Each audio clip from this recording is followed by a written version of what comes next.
So it may have taken them 3 years, but eventually Hello Games and Sony have released No Man's Sky. And the reception's been a bit mixed, really.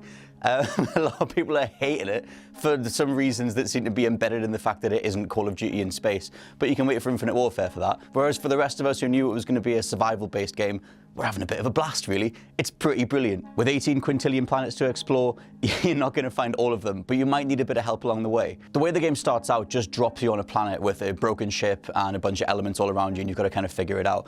And it's that sort of ethos that drives the entire game. It doesn't hold your hand. There are a few tutorial pops, but that's pretty much it.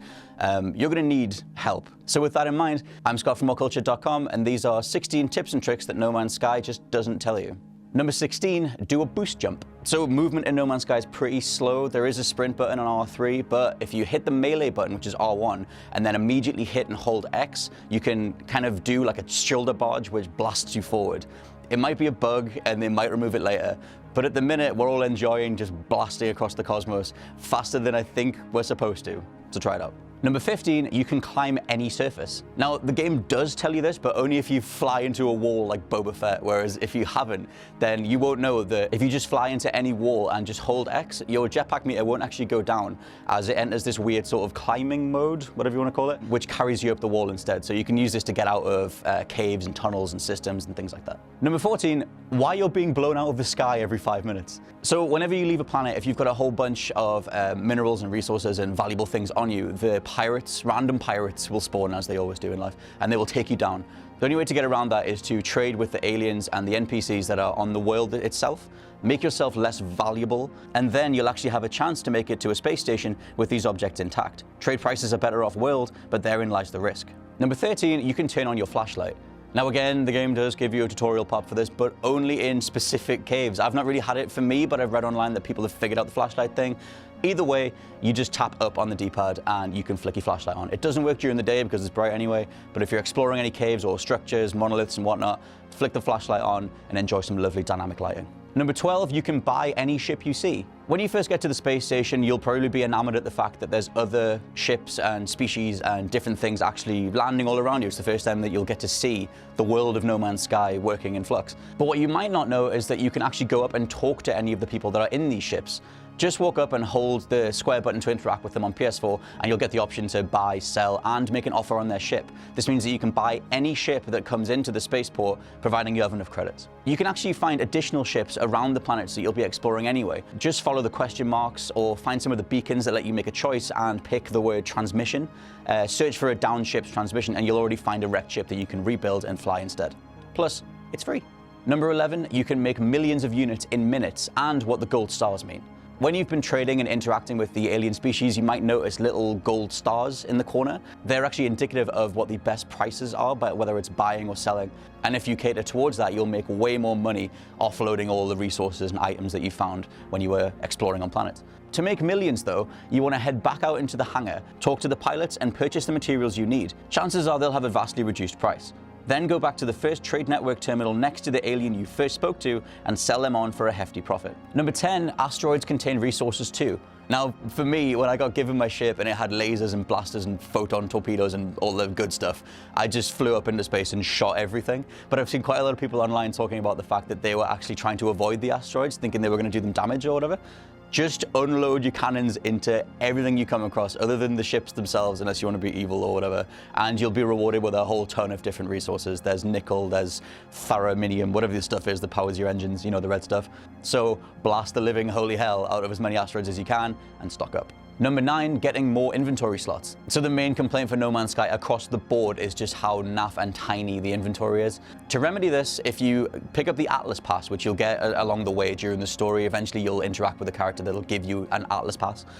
From there, go to space stations and take the left door instead of the right.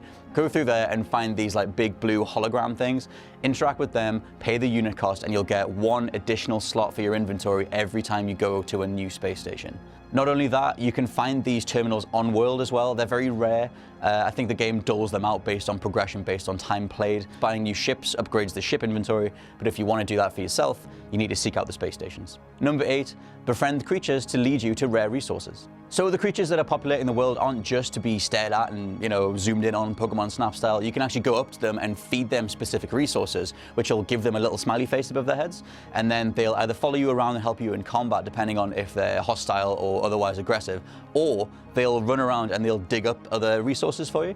It depends on the creature itself, and not all of them are guaranteed to do this, but most will. Some, though, if you feed them, will just poop out a specific element. I don't know what governs this, I have no real idea, but feed them and they'll poop it out. Just keep your mind on the multi-tool that you're getting at the end of this, all right? Don't worry about harvesting a lot of crap. Number 7, organize your inventory into shapes for bonuses. So because the inventory space is so minimal and tiny, you actually really need to think about where items are being placed. If you played the original couple of Resident Evils, it's pretty much that. You want to place items next to each other that are within the same family. So think cannons, cannon upgrades, damage boosts, that sort of thing. Put them next to each other and you'll see a highlight form around them.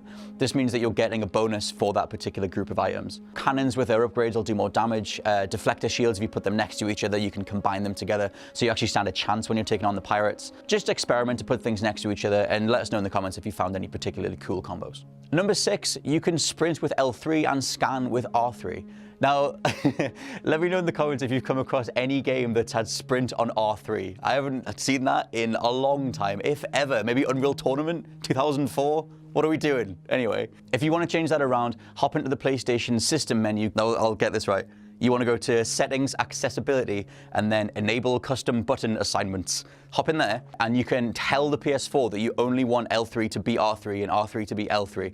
Now, this will remap everything, but if you're planning on playing a lot of No Man's Sky, just switch them around, and at least then you can sprint like the rest of the world does, and you can scan an R3 like every RPG ever. Number 5, you can scan the corpses of creatures instead of when they're alive. Oh, what a fun-filled game. Yeah, I'm not advocating wiping out all interstellar, interspecies life the second you come across it. But if there's any sort of fast-moving tiny creature or a flying thing that's sort of just about to get out your reach, just blast it with a grenade, just get it down, and then you can zoom in and get it. You know, Pokédex style, and then you've got it. I mean, that's what Darwin did, I think.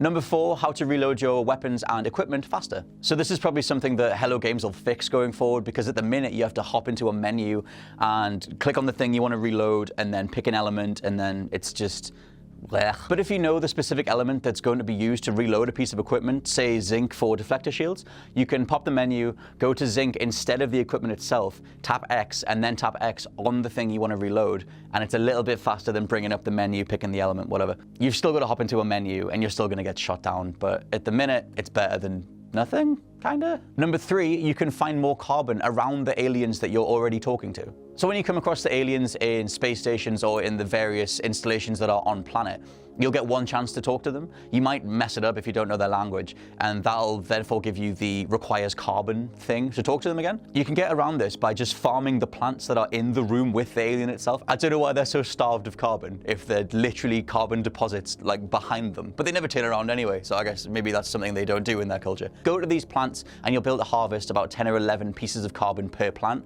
Then go back to the person you need to talk to, and you'll have the 20 that you need to give another go, to try again at whatever they were trying to get across to you. Number 2, you can extensively terraform the entire landscape. Now, whilst Hello Games and Sean Murray held off from saying that this was Minecraft in space, and it's not really, if you really want to, you can take grenades to the walls and blast the living hell out of everything, carve your name in the side of a cliff, write hi on a, giant deposit of iridium, do whatever you want. Point being, though, the actual use of this is that if you get stuck underwater or in any sort of cave where you're just like, this is going on forever, just aim up and blast your way out of the cave, jetpack up out of there. Number 1, you can call your ship to your location. Now, it's not specific. You have to be in certain stations that are on the planet, but you'll notice they sort of look like penises, to be honest. They're like weird beams with like big bits on the top. Now, you can't call it to your exact location, but if you were holding off from exploring too far away from your ship for fear of losing it or having to backtrack or whatever, Just know that there's a whole bunch of space stations that you'll come across that actually then let you call your ship to that station. So if you find yourself without a ship, just make one and call it straight to you instead. So that's my list of everything that I found so far. If there are any other little known tips and tricks and tidbits that you found along the way, let us know in the comments below. Don't forget to like, share, and subscribe. You can find us on Facebook here. I'm Scott from WhatCulture.com, and I'll see you soon.